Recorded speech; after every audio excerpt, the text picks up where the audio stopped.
Hey guys, what's up? It's TF Nut. Welcome back to the channel, and today we're going to be taking a look at the brand new S.H. Figuarts Dragon Ball Z Piccolo the Proud Namekian figure. Very excited to be doing this review because one of my first ever S.H. Figuarts figures was the first ever Piccolo. Sadly, as the years have gone by, that figure broke on me. So, I'm glad to have a new Piccolo in my collection with the rest of my updated Dragon Ball figures.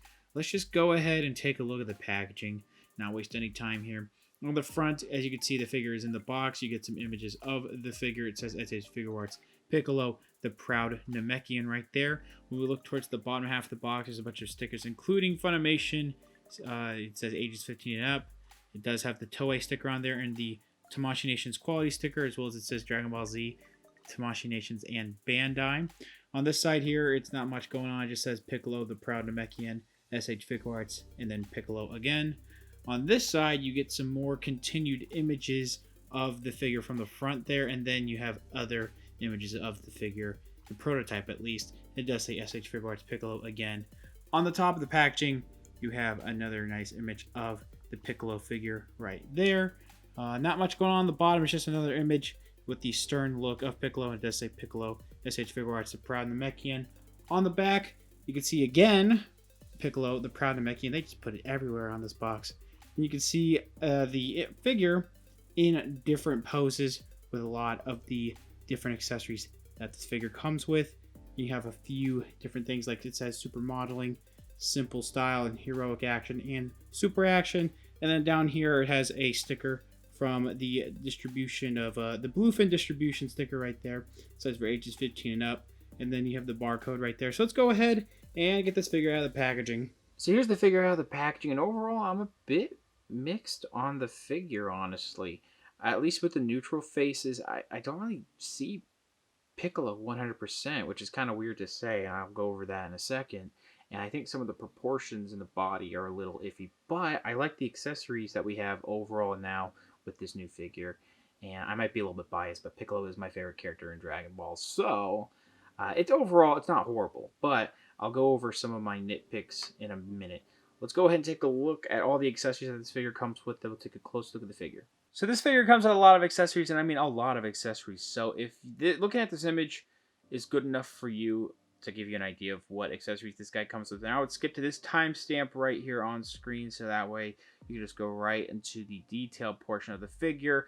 I'm going to be here a little while. First of all, we do have an instruction manual. And if you're getting this figure, of course, I would definitely take a read at this. It will give you an idea of exactly how to use the accessories, and it helped me for this review. Now, this entire set right here, I'm telling you right now, is the bane of my existence. It seriously is very uncooperative. Not this part here, but we have the weighted clothing, and it's in two separate pieces this time instead of one piece. This is the part that goes around the chest. It has some nice sculpting and wrinkles, and it has a little bit of a black shading on the front. Just plops right there on the chest. This right here, this is the bane of my existence because it is very uncooperative. It wants to fall everywhere. I put it somewhere where it just won't fall and ends up falling, and it's really annoying me. But you can plug that into the back right there. I'm not the biggest fan of Tamashii's all plastic flowy capes, honestly. They have some nice sculpting, but they're just not as cooperative as sometimes when you have like soft goods with bendy wires. That might be a little too expensive for these guys, but I feel like they could eventually upgrade to that kind of system. It does have some good sculpting. I think there's a little bit of black shading going on at some of these creases, and it can hinge. It can also swivel in there. You got to see a little bit more of the movement. As you can see, it can hinge and swivel a lot. So I dig that. All right, I'm done using the weighted clothing because they are so annoying. But what we do have is this back piece. When you're not using the weighted clothing, just put it in like so on his back. It's going to be a little hard to get off, but it will come off. Actually, that was a lot easier than the first time I ever tried to get it off. And it doesn't look like it. If close up, you could tell there's a crease, but farther away, you can't tell. So I dig that with that figure. Let's go over some of these heads. This is a more stern head, the more regular head that we're gonna go over in the detail portion.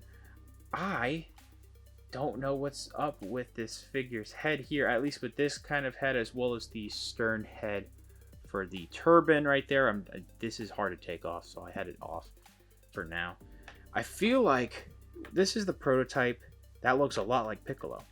Looking at this, I don't think that's the same prototype. I feel like the face and the eyes are much lower on this head, and the eyes are really close together. So I just don't really see Piccolo all that much. Also, I mean, yeah, of course it looks like Piccolo because of these, because this design, but it doesn't look exactly like Piccolo is what I'm trying to say.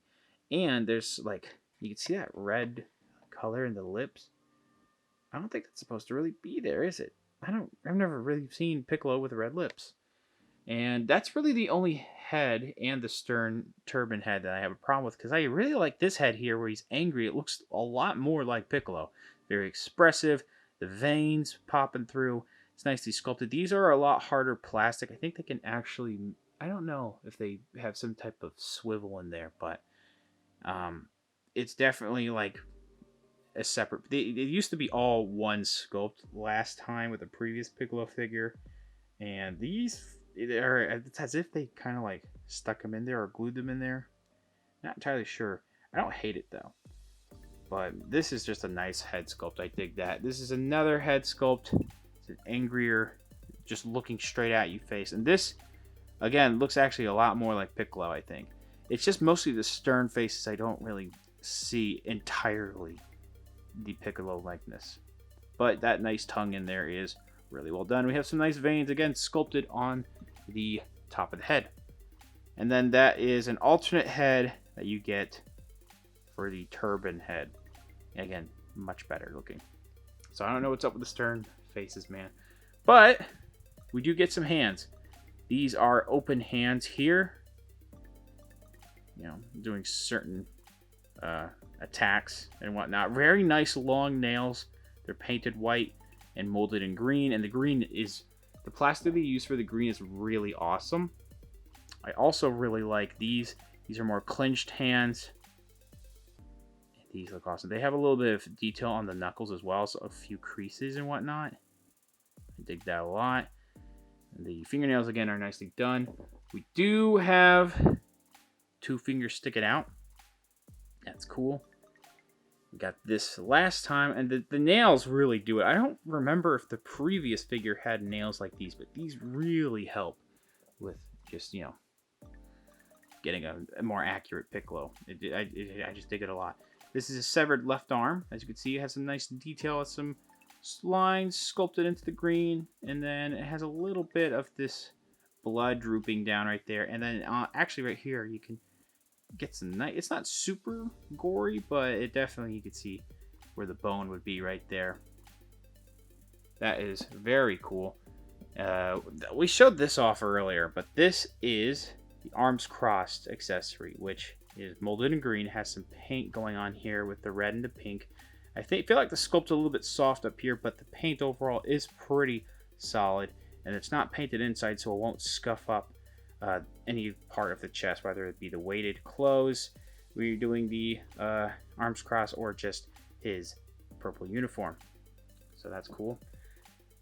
And then we have the alternate arms that come with the fists on here. And these look awesome. So I'm probably mostly going to pose this figure with these arms, just for articulation's sake, of course. And the detail in the paint is kind of similar when it comes to what I just talked about with the crossed arms. Some of the sculpting where the pink is a little soft looking. I guess that's probably because of the paint, but I really do dig the rest of it, though. So, last but not least, we have some of these pieces right here. Now, these are meant for if you have a Tamashii flight stand. We have a longer one and a shorter one. So basically, the longer one is supposed to make it look like, you put it in a slot in his back, and the cape will actually fly out. It'll stick out because of this long piece. And then the smaller piece will allow for basically floating poses. So that way the cape part will sit down with the smaller piece. So we're finally at the detail portion. Thank you for sticking around if you watched that whole thing. This guy came with a lot of stuff. But here are the regular arms I wanted to show off here, as well as the stern head. Now, I don't really have a problem with the rest of the heads on this body, though I just gotta say again, it's not just the way that it looks, like the eyes looking like they're too close. Again, it definitely looks like Piccolo, but this head just looks a little too small. The rest of the heads, though, they look like they're pretty good size on this body. I'm going to stop talking about the head now and just talk about the rest of the figure, because I do think it looks pretty nice.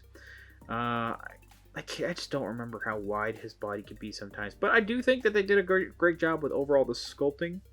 I think it's an accurate, look when it comes to how wide he's supposed to be.